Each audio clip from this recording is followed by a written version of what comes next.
Hi folks, in today's video I want to show you how to make my version of vegan kimchi.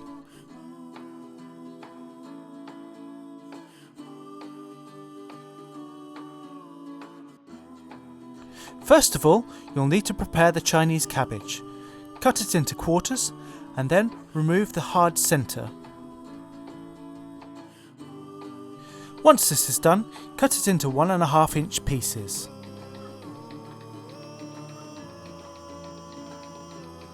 Place all the pieces of cabbage into a large bowl, which will be covered with brine.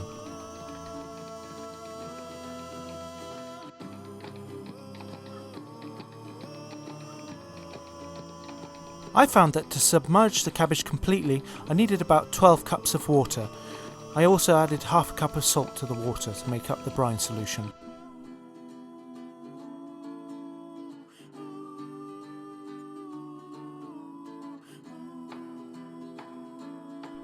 Now that the brine has been added to the cabbage, you'll need to just give it a quick massage. Next, cover with a plate and weigh it down with something heavy so that the cabbage doesn't float to the surface. Now you'll need to leave it to rest for a minimum of 2 hours. Once the 2 hours is nearly up, you'll need to prepare the rest of your veg. I cut the carrots with a julienne slicer, as you can see here. I cut the green leaves off the spring onions, the white part will be used for the sauce. The apple had its core removed. Now it's time to make the sauce. Firstly add the onions, followed by the garlic. Next the ginger, and the white part of the spring onions. Now the apple. You might need to add a bit of water to this mixture if it's not wet enough.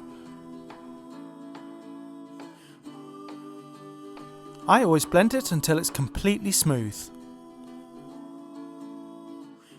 After the cabbage has been soaking for around a minimum of 2 hours, here I've left it overnight, you'll need to drain it and place it into a bowl.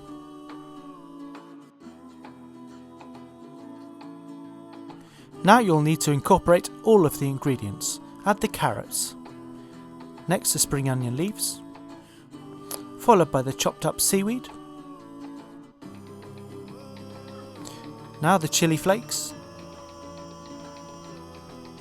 and the sauce which we made earlier.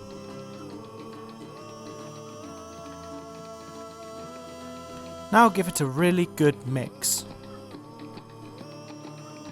For this recipe I used nori seaweed, which I cut up using scissors, and the chilli flakes were Korean chilli flakes which I had bought from a local Asian shop.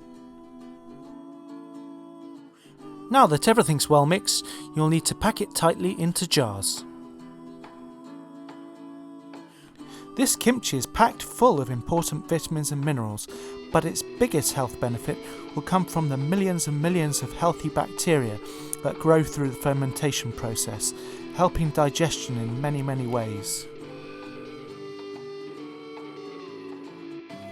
Once all the kimchi is packed into jars, you'll need to leave it at room temperature for 3 days with the lids loosely on top. Once this has passed, you can then place it in the fridge or store it in a cool place.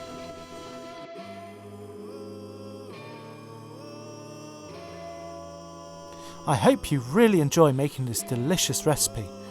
Well, that's it for today folks, and as always, I'll see you in the next one.